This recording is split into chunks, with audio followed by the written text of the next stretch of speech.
Wednesday morning in Chattanooga, Tennessee, and I'm striking out over and over again. There's nothing remotely cool anywhere I go. I'd planned to hang out here until 1 p.m. when a local arcade opens up, but with little else to do until then, I've decided to go ahead and head down to Atlanta and start working through my list of stops there. Hopefully that will give me some time to relax before the convention starts on Friday. This week has been a lot.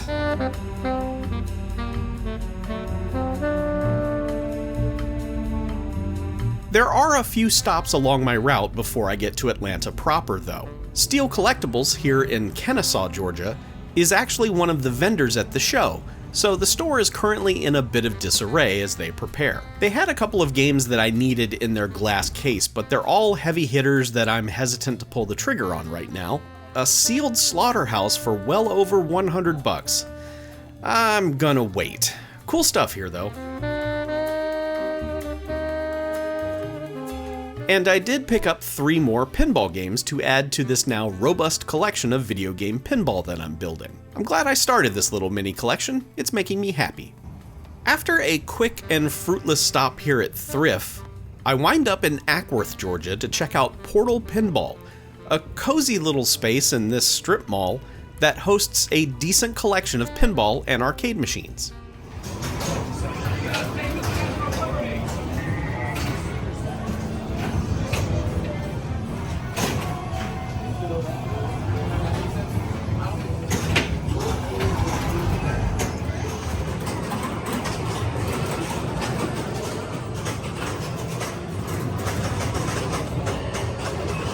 None of the machines here are incredible standouts or anything, except maybe the Alien table, which I've rarely seen on location recently. I played a lot of that, and came to appreciate it more than my initial reactions to it when it was first released. They do have a few older tables that you don't often see out in the wild, so Portal definitely gets credit for that.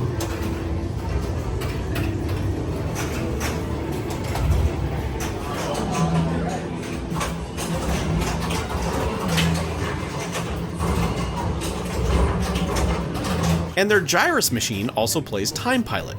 That's one killer combo if you ask me. Interestingly, they have worked with the convention I'm going to in previous years, even winning some official recognition there, which they've hung up in the men's bathroom for some reason. It seems disrespectful, but also it is on display, so I don't know what the deal is there. Cool decor for the tables. There's a bar that's comprised of old playfields from discarded pinball machines.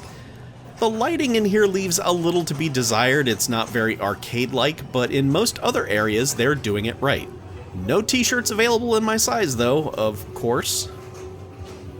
After a few lovely hours of pinball, it was time to head even closer to Atlanta, walking into the 4th Second and Charles of the trip now, and in their chaotic gaming section, I found another game I need. Will I ever play this? No, but it's cheap and I need it. This CD warehouse used to have a little martial arts section, but they don't have that anymore.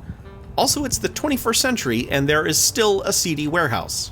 But the visual highlights of the day came courtesy of this place, Cobb Antique Mall. I make a point to stop here each year because I always find something interesting to look at, and you can definitely describe this booth as interesting, what with this portrait of The Rock, and then this end table with the oddest assortment of items on it. Seriously, what is the theme here? There are intriguing vintage electronics all over the place here, including this portable JCPenney color TV and AM/FM radio. I spy a box full of something familiar, and it doesn't take long to realize that this is a full Coleco Adam computer setup, complete with software and manuals and such. Immediately, my brain clicks into overdrive. I've always wanted to mess around with an Adam, and if this is anywhere close to a bargain, it is coming home with me.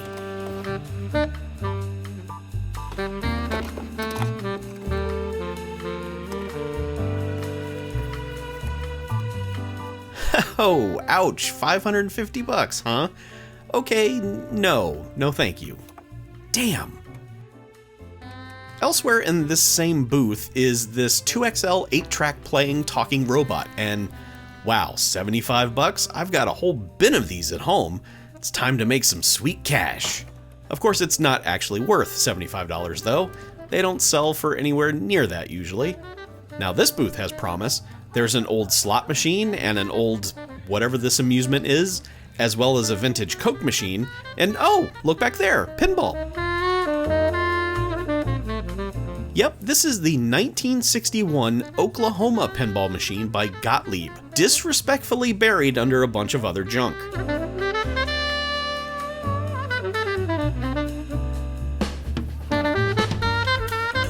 $950, huh? Yikes, I can get 2 Coleco Atoms for that. More electronics, and ooh, I spy an old IBM PC Junior back there.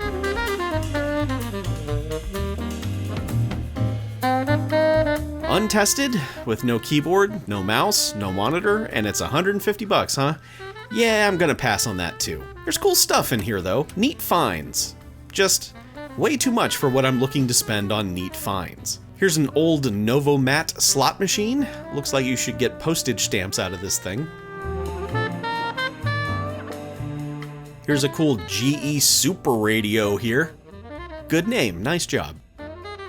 Do you need a couple of framed photos of Frank Sinatra along with his California driver's license? Why would you have that?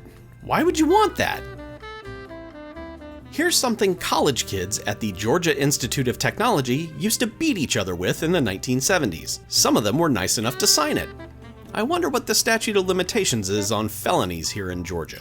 It's a creepy embroidered child that I thought was Linda Blair when I first saw it. I would have bought it if it was Linda Blair. Ooh, I'd like to tame your shrew. So much vintage electronics. I thought for sure I would find a CDI here somewhere, but no dice.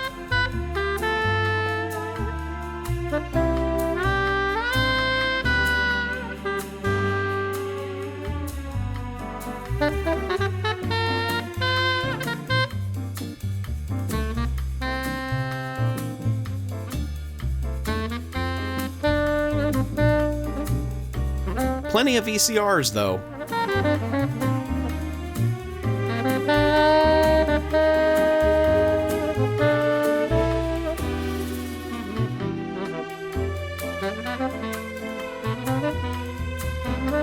Found some loose NES carts, but come on, man, $20 for Q*bert? Get the hell out of here. Some neat toys and games over here. This Partridge Family board game has been here for quite a while. And at $60, it'll be here for quite a while longer. Here's a big glass case of games with not the worst prices. I wish I had scanned it closer because I would have grabbed that boxed copy of Super Pinball for the Super Nintendo if I'd seen it. It's difficult to look through all these things, to be honest. I mean, I would flip through those Game Boy games, but they're in a locked case. There's a Model 1 Sega Genesis in the original box for $150. I feel like that's a bit much. Is that a bit much? I've never understood the Genesis market. Whenever I sell one, it goes for like $20. Here's a wood grain Westinghouse 8-track player. Man, if I had a rec room, it would be the coolest rec room. Or a van, it would be a pretty cool van. Here's some more vintage stuff up here too.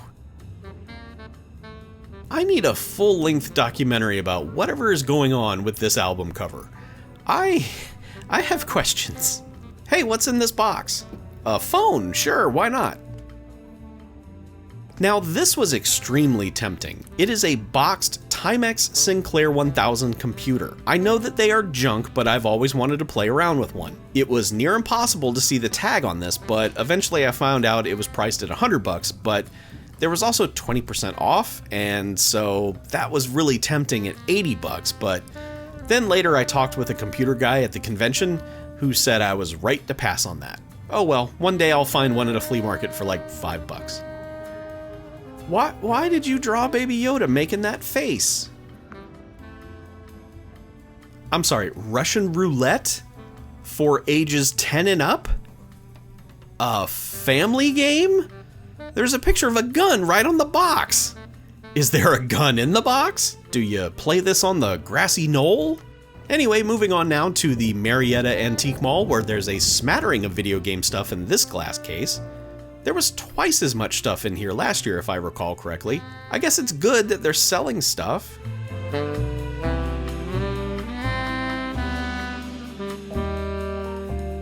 Here's another wood grain 8-track player, this one from Sony, paired with a Charlie Rich album I approve. In this rack of magazines, my eye spotted Sybil Danning, which led me to discover something called Action Films Magazine. That is right up my alley. I'd never heard of this particular magazine before. This booth here has some cool vintage ABC News gear. I used to work in news, so this appeals to me.